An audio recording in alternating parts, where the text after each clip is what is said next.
Here's a question for you. Does getting an autism diagnosis and that give you the validation as a person?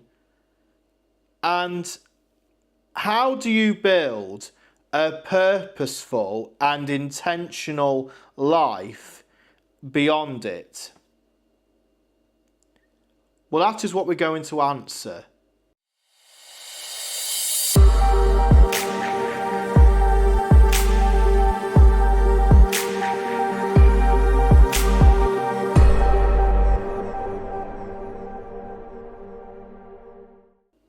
Hello everyone, welcome back to the Aspergian Journal. The dilemma that autistic people have with getting an autism diagnosis or not can be a decisive and controversial one to understand, and the ability to make a decision that has lifelong effects for the autistic person in general.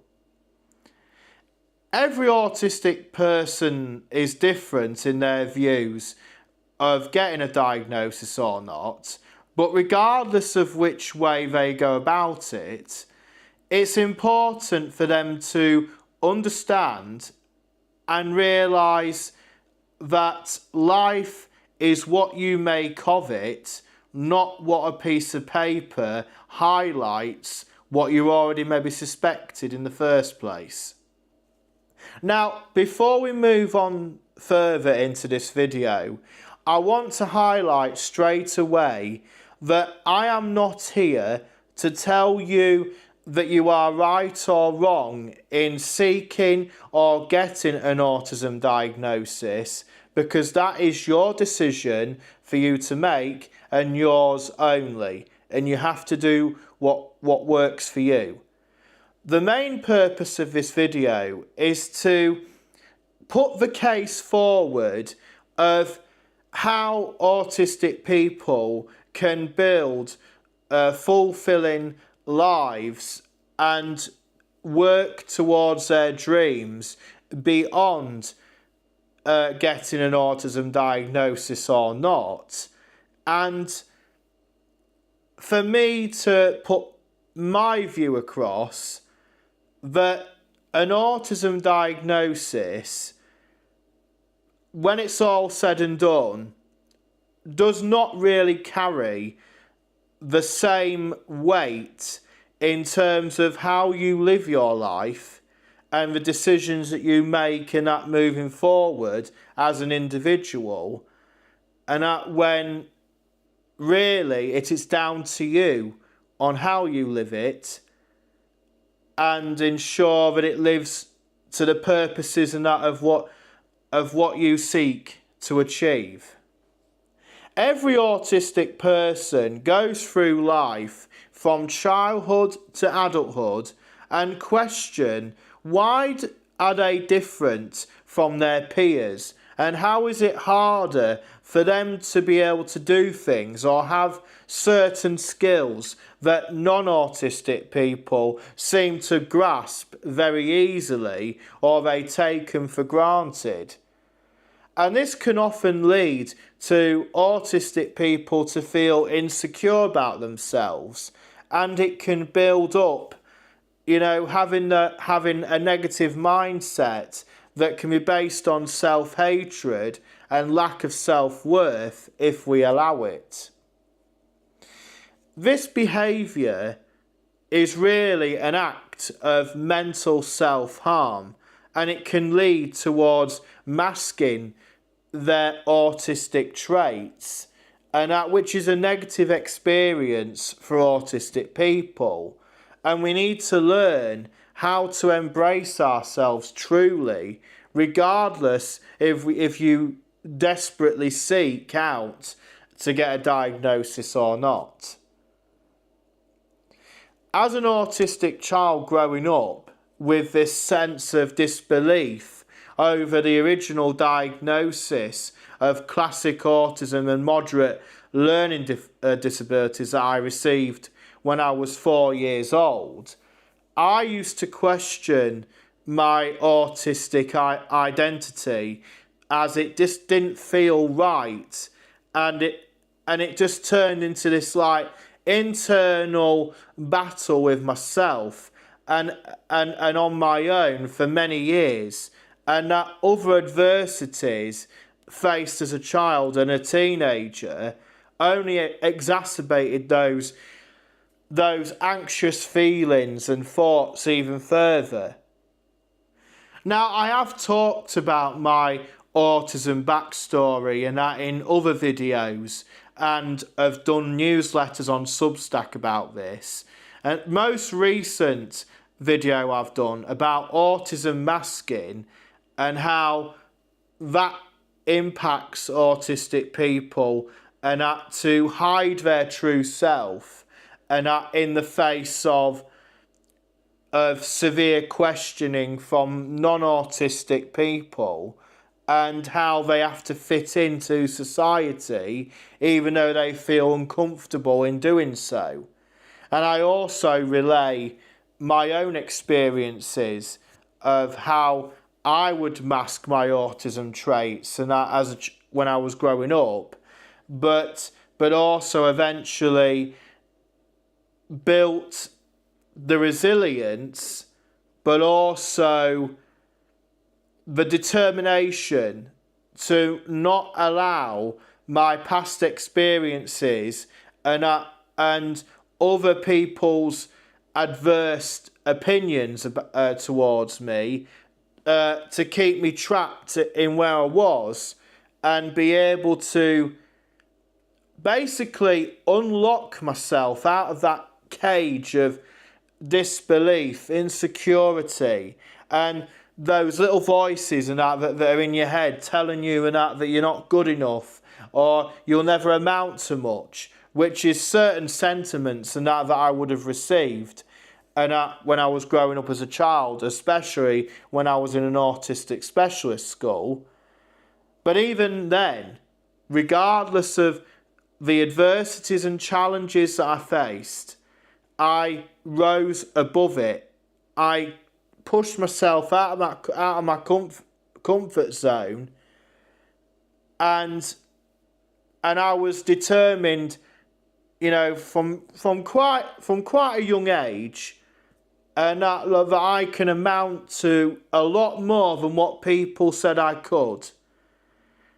And even though things can change and your dreams and goals can evolve over time, like I've mentioned many a times, I was initially training to become a chartered accountant and hopefully have a high flying career in accountancy and business, and certain unseen circumstances just happened. And it just got to a point where I lost interest in that industry, and really when I was suffering mentally at the time, the creation of the work and that I'm doing now as part of the Aspergian Journal was formed from that situation. So what that really highlights, that even in your darkest days as an autistic person, and when you feel like you're just out of your depth, or you just feel like lost and things, good things can occur from bad situations only if you have the mindset and the discipline and the determination to use that bad situation and use it as an opportunity, a springboard to become a better version of yourself and be able to change your circumstances for the better. And you'll even surprise yourself on how much development and progress you can make in a short or medium space of time. And if you take that proactive and conscious action towards the dreams and goals and that you want to achieve. And most importantly, do not let anyone tell you that you cannot do it, or it's going to be hard, or, well, basically anything that tries to put you off track. Because you're far more capable than you maybe most realise yourself. And you never know where life will take you if you have that resilience and that sheer motivation to keep thriving forward regardless of whatever challenges and that come in your way. When I got to around 18 years of age, I did think about getting re-diagnosed, as my original diagnosis did not really give a true reflection of who I was as an autistic person. And it was only when my anxiety and mental health got really bad and I was struggling to get the support that I needed, I had to go to the doctors and that to try and get any help I could. And they said that I was showing signs of being more Asperger's rather than the classic autism that I was given at the age of 4. And you just think, what an absolute contrast, and that from a child and that where they said I had moderate learning difficulties with classic autism, even though my IQ was like 82 as a child, to being a high functioning Asperger's syndrome person, and they just don't marry up, do they?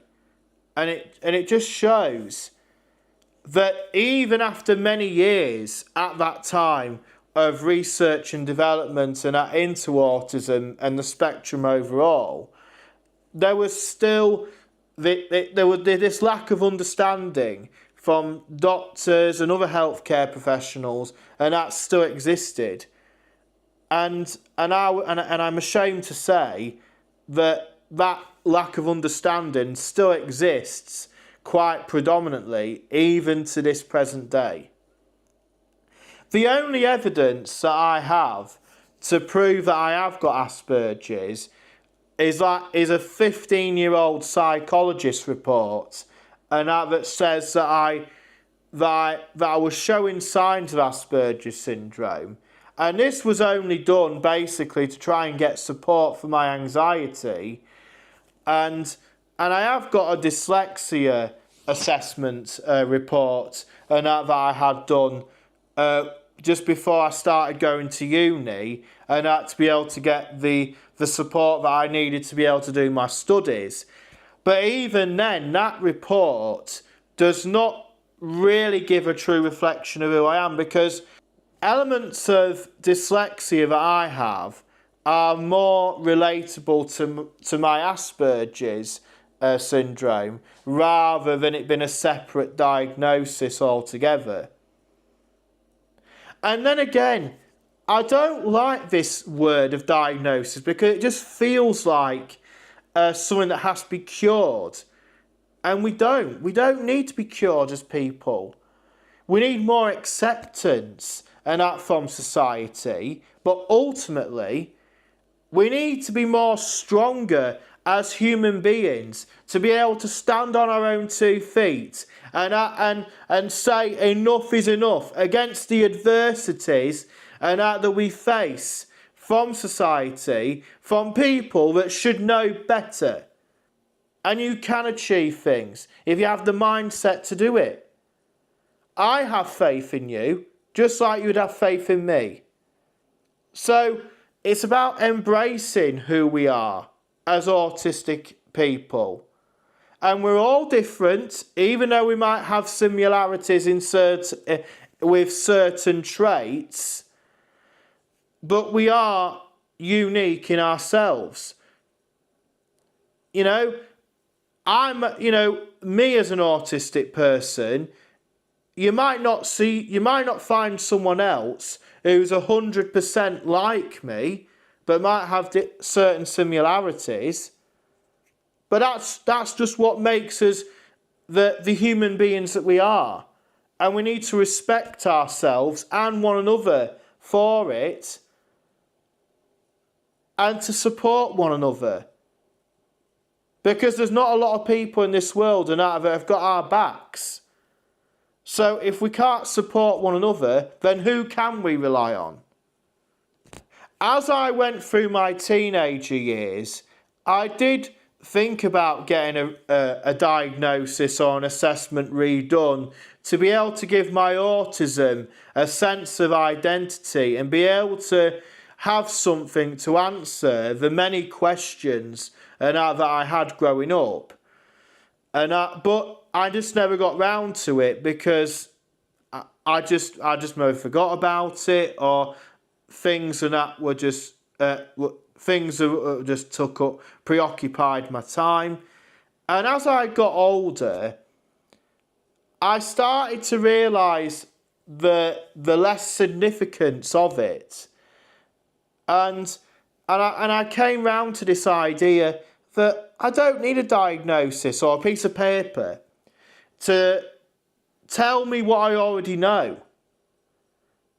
Honestly, if I went and got a diagnosis tomorrow, what difference does it make as a human being? Nothing. Well, the only thing it'll tell me is what I already know. It doesn't come with a manual to tell me how I live my life successfully, or how to deal with certain situations and that might cause us anxiety, and we have to manage them effectively. A lot of that stuff, the day-to-day struggles, we are left to our own devices on that score. When you go for a diagnosis and you pay so much money to have this diagnosis done, I don't know how much the cost is nowadays. It most probably might be £1,000 in the UK, most probably a lot more and that wherever you are in the world.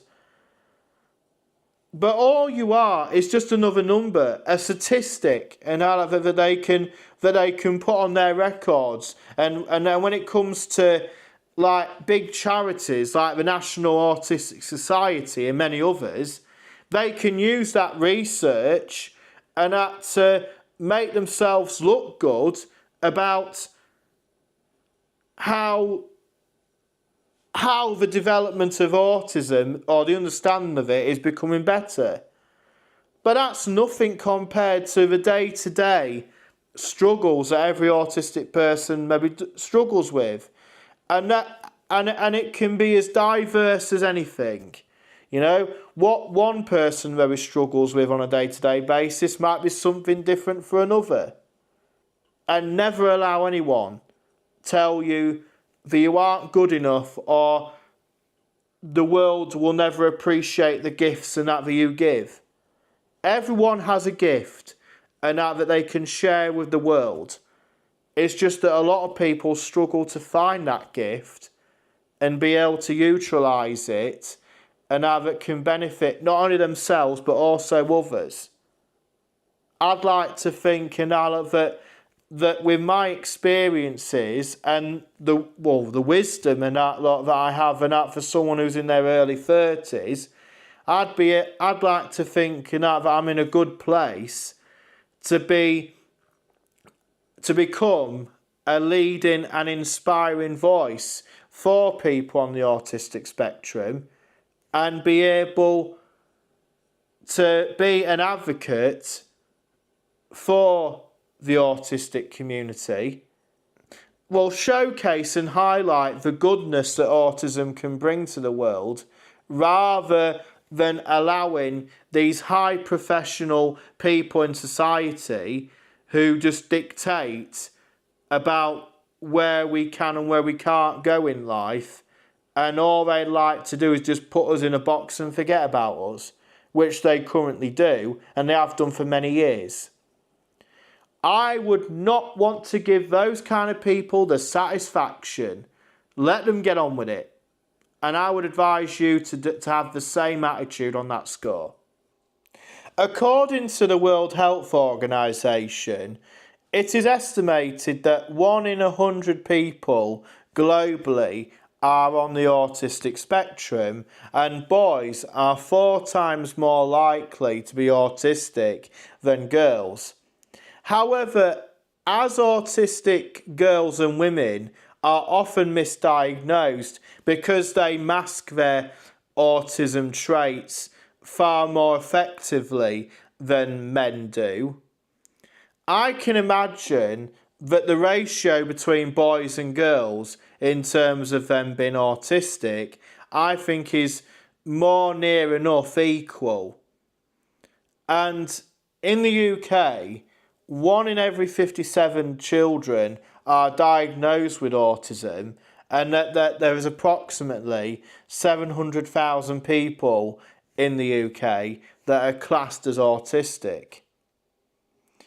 They also mentioned in this study that the average waiting time for getting an autism diagnosis on the NHS, which is the National Health Service in the UK, you might have something different in whichever part of the world you are from.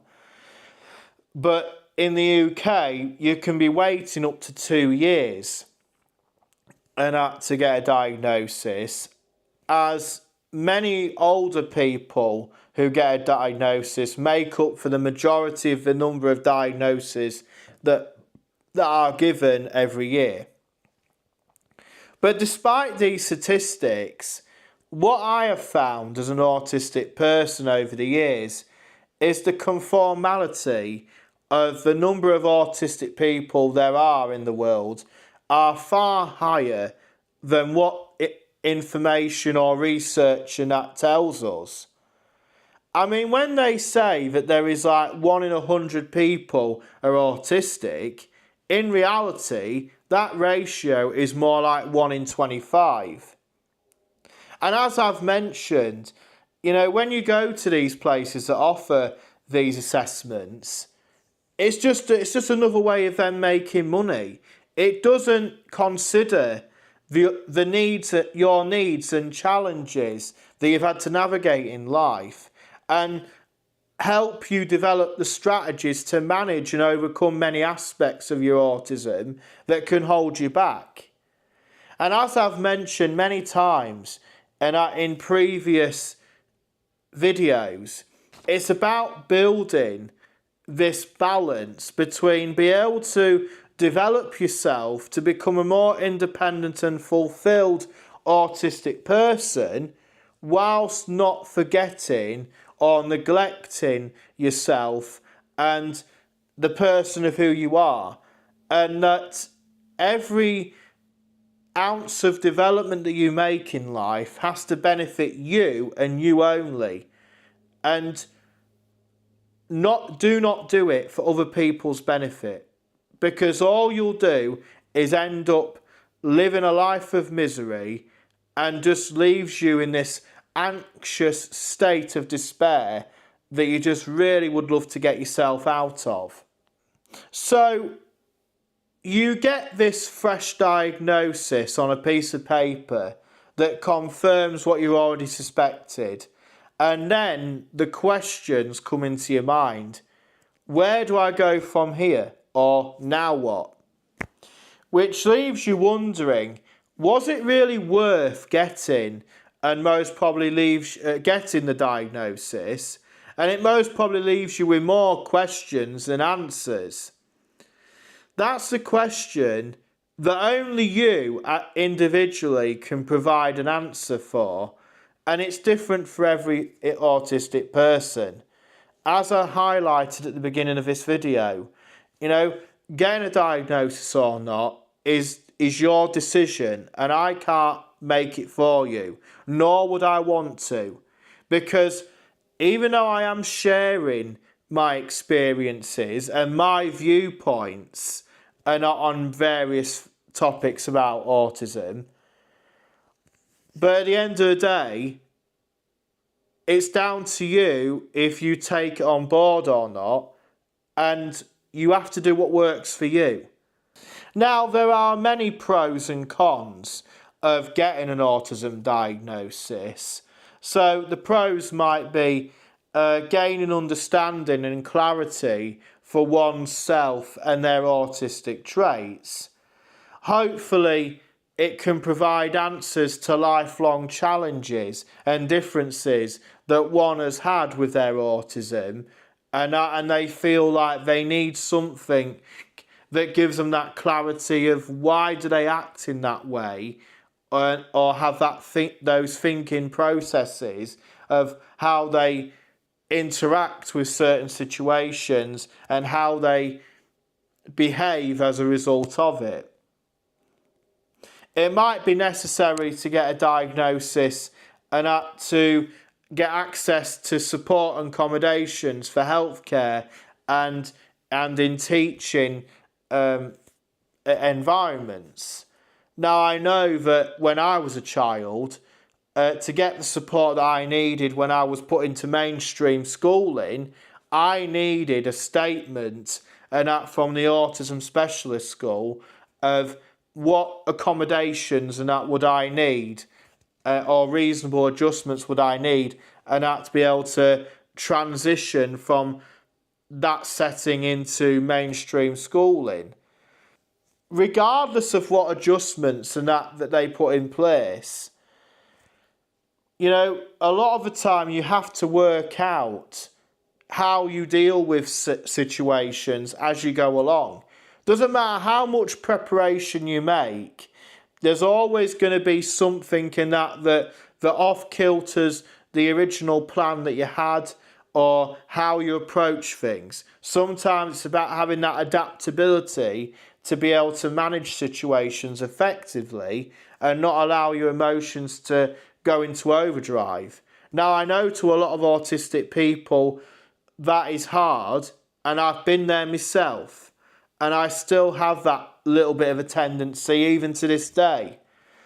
But it's about building your resilience and confidence in yourself to be able to tackle situations that are uncomfortable and be able to build the resilience of managing them more effectively, because that's how you become more independent. Other pros might be, being able to connect with other people that share similar experiences or have this sense of belonging and community. It might help and that improves one's self-esteem by understanding that they are not broken, they are just wired and think differently.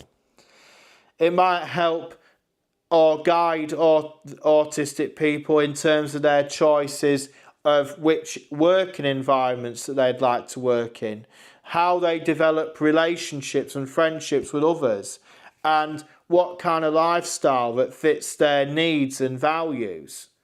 But it could also provide an opening door to workplace adjustments, education support, and even therapy. And that if your anxiety or shall I say the day-to-day living of your autism life is getting you down, and you need to process a lot of those things and work out ways how to manage things better, then therapy does help. But what I've noticed over the years and what I've had to build on is becoming my own therapist in terms of how do I deal with my anxiety effectively, like using mindfulness, journaling, using cognitive behavioural therapy, and many other aspects, and that to mitigate the physical and mental symptoms that anxiety can bring, and one that autistic people, everyone, experiences at some point in their life, and to a lot of people it can be a day-to-day struggle. So if you do need the help, there is help out there, and don't be ashamed in saying that you're weak or you're not a real person and if you need help. No, even the most strongest of people in the world have moments in life where they just fall on their feet or onto their knees and just need that helping grace and that from someone. So don't be ashamed. and work what works best for you. And don't be ashamed in doing that. You have to learn to develop your own voice and use it well. There was a time where I struggled and had to vocalise my needs and feelings and that towards others. And it was only after many years of that internal battle that just kept me so locked in that anxious cage of despair. It was only when I found my voice and used it that I felt empowered, because I weren't allowing others and had to dictate what my opinions were, how I feel, how I see the world, and where I wanted to go in life. Until you get to that point, you're always going to be trapped. And when you do find that voice, it gives you the opportunity and that lot to find what interests you and work towards what you want in life. And be able to vocalise what your needs and expectations are, and don't be ashamed in asking them. Now, some of the cons of getting an autism diagnosis can consist of, the cost and accessibility of gaining a diagnosis can be tricky and can be out of reach for many people, and it can be the case where there might be long waiting lists. As I just said earlier on about in the UK, there's maybe up to a 2-year waiting list to get an autism diagnosis.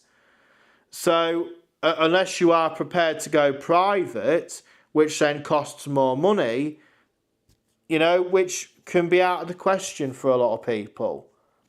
There might be stigma or misunderstanding of how a person can be misdiagnosed, or they struggle with what the outcome of that assessment might be. But they can also get adverse opinions, and that from society, or from their peers, and that who does not understand them, but at the same time they are causing them a lot of grief that is making their lives harder. Other people might judge, pity, or disbelieve the diagnosis, and the person is struggling to come to terms with it. They might misunderstand or be undervalued in professional and social settings, which a lot of autistic people do experience. There's been many a times where I've been for job interviews or been in work environments, and where when I just mention my autism in a positive way, I just get that odd look from the interviewers or the managers of those workplaces, and I just don't want to know, regardless of what the positiveness and the skills and abilities that I can bring to the table. That goes out the window when they just hear the word autism.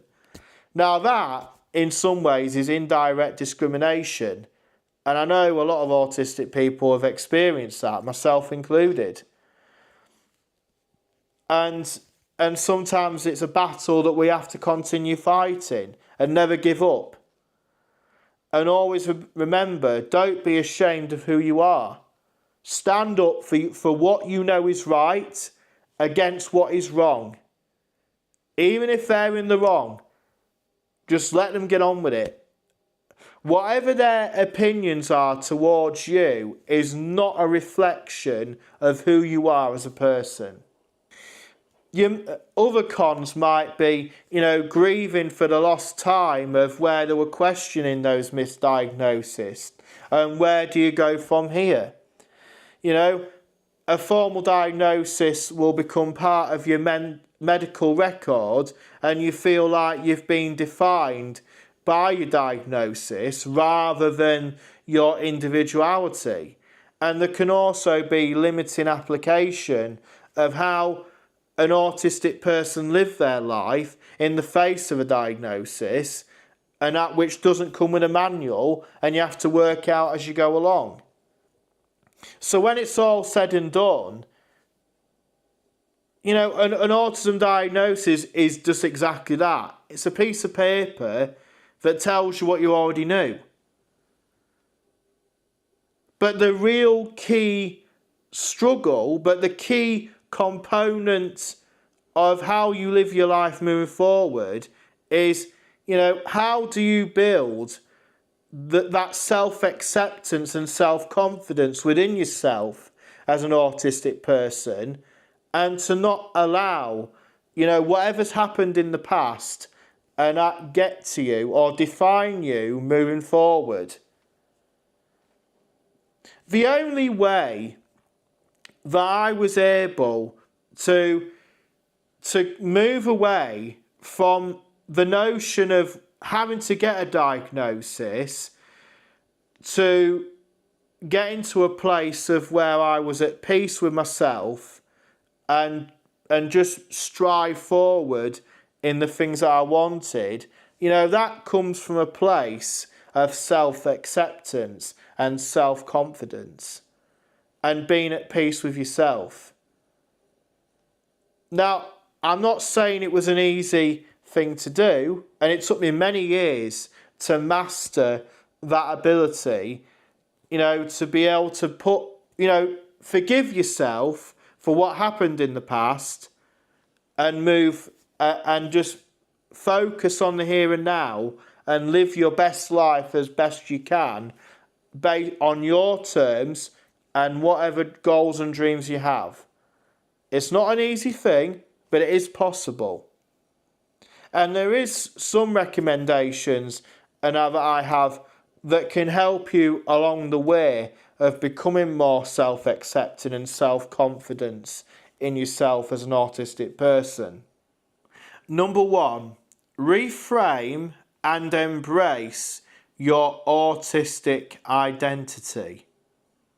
The first major step you need to take in receipt of getting a diagnosis or not, or you want to become more self-accepting of your autism, is that a diagnosis or even your circumstances don't define you as an autistic person, and you have to realise that you are worth and capable of far more than you know yourself. Always see your autism as a gift to embrace and build confidence in, to become the best version of yourself, despite all the adversities and challenges you've had to overcome on your journey up to this point, and become a more stronger and resilient person for it. Now, I know it's not always easy to change that mindset that comes from a limiting, doubting and negative narrative that is playing in your head to a mindset that comes from a place of positivity, abundance and self-belief. As I've mentioned, I used to have a negative mindset, and I used to keep denying myself as I was autistic, as I wanted to become more like my neurotypical peers, to be able to fit in and be accepted. But despite my efforts to try and fit in and to be accepted by society, all it was doing was just making me miserable and living a false life where I was not living my true autistic self. Now, that is a place where I don't think any of us want to be in. I think we would rather be living in a place where we are living our true selves, rather than just living a falsehood and act to suit others. You know, generations before us and that have lived and regretted their lives to suit the needs of society, only to, when they get on their deathbeds and think, God, I wish I should have had the courage and the strength to be able to live on my own terms and not let society dictate what is right or what is wrong in my own life. The things that I can control, and just don't get so wound up on the things that you can't. Now, I know that is a struggle and that a lot of autistic people can do, dealing with the uncertainties of things that are outside of our control. But that's it. That is the reality. That is a truth that we have to come to terms with. We can't control all the elements and that are around us, but we can control our response to it and how we conduct ourselves moving forward when future situations or circumstances arise. Number 2, build a supportive network of people close to you. To become more self-accepting and confident as an autistic person, you do need to have a supportive network of people that you can rely on, like friends and family. I know that being autistic and that makes building friendship with others harder, and people on the autistic spectrum, do suffer with loneliness and have a deficiency in their social skills. But it's very important and that you have got good connections with people that you're close to. And that because there's been many a times that if I did not have the support network of like my parents and that, and a few other people and that who were around at the time when I was like at college and university, and even when I was a teenager, and that where I was struggling with my anxiety despite doing well in terms of education purposes. But without that support, I wouldn't have been able to have got through those difficult years. So don't underestimate the importance that having other people within your circle and that can bring to your life. But also expanding your supportive network by joining clubs or communities where other people with similar interests and as you do can make a huge difference in connecting with others and be able to open up about your difficulties, as they most probably have gone through similar situations or has faced certain adversities that you can relate to. Now, I'm not saying that I have got a massive support network of people that I can call upon at all times, but I do have a select few of people and that I know that I can reach out when I need that help. And that said, I do continuously, try and strengthen my social skills and the ability to develop friendships with others and become a more better communicator as a result of it. Many examples of this is like where I talk to people and at my local fitness centre that I go to nearly every day, and also playing in matches and that for outdoor bowling. I know it can be a real hard thing to do because you are pushing yourself out of your comfort zone, talking to people or trying to open up. But by intentionally pushing yourself, like I did, with communicating with people, you are becoming better with communicating with others and building those social skills, and that which to a certain degree you need to have. I'm not saying you have to be a master of socialisation, because I know a lot of autistic people will not, but it's important that you're able to have at least a basic standard of how to talk to people and be able to interact with situations and that where your input is required. Now, I know it's not easy, but I think that autistic people are far more capable of building friendships and becoming better communicators than what they realise. There was a time when I thought I would never be able to communicate as good as this. But it was only through repeated practice and putting myself out there that I was able to become better at it. So if it can work for me, who says that it can't work for you? Give it a try. And you never know where it'll take you. And you'll be surprised on how far you can go, even in a short space of time. Number 3, pursue your goals and dreams on your terms.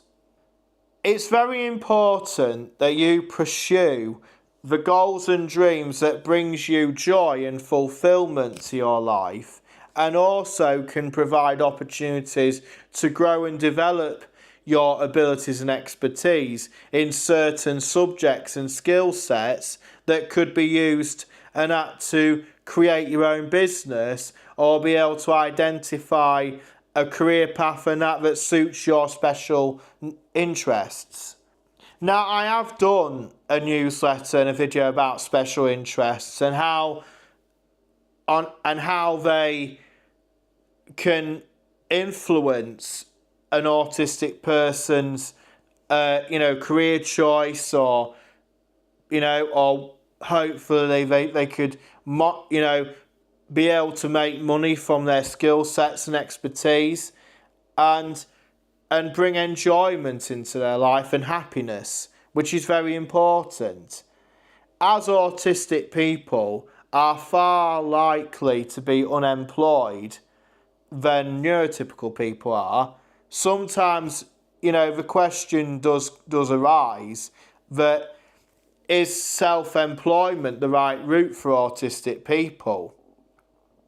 And for a time, that was a question that I used to struggle finding an answer for.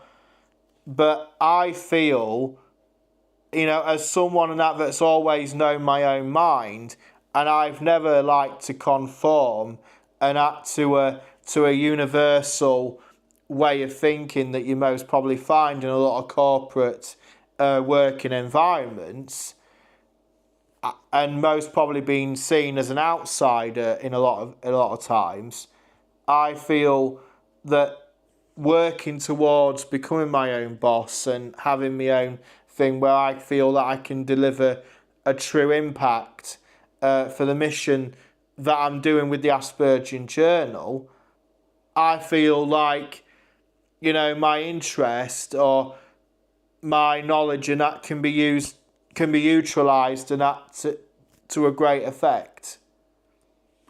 But when you focus towards living a purposeful life and you're doing something that you love, it doesn't feel like work, as you're putting your effort into things and that you are passionate about, and it hopefully brings future success and that to you. As I've highlighted already, initially I wanted to train as an accountant, but eventually, after a series of unseen circumstances, and I just lost the buzz for it. And, and the creation of this channel really came from that. And it's one of my life's missions, really, to be a leading and inspiring voice for the autistic people, and be a true living example of what an autistic person can do if they put their minds, hearts and souls into something, and to see it flourish over time. And I do have strong belief that every one of you that are watching this can achieve something if you know what your gifts are and utilise them for the greater good. Number 4, make sure that your personal development journey is a priority. Your journey of personal development is paramount to your success and building yourself into the person you want to become. A more confident, positive thinking, resilient and determined version of yourself.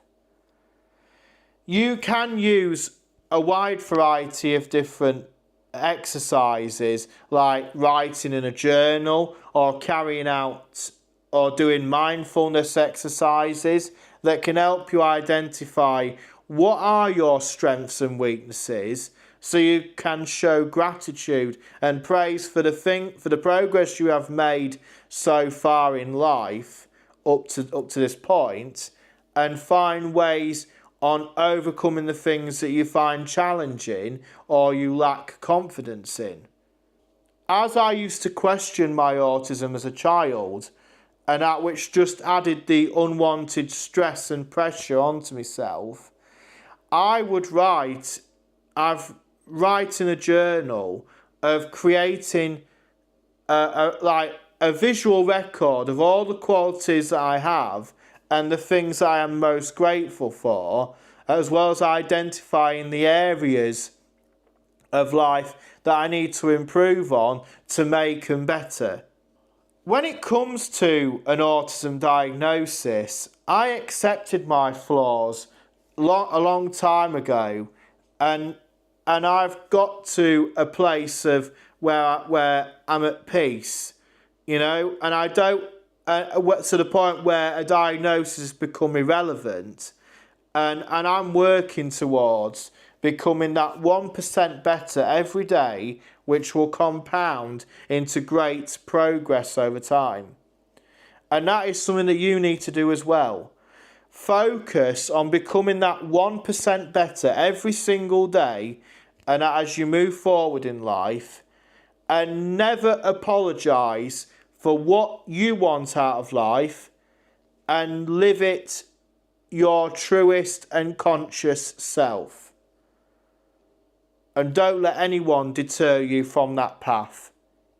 And always be willing to adapt to the circumstances when they arise, and you will get there.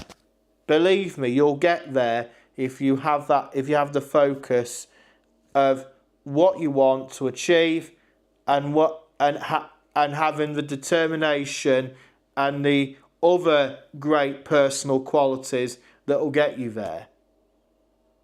Thank you for watching this video, and if you like what you've listened to, please do consider subscribing to the Aspergian Journal on YouTube as well as Substack. As always, thank you.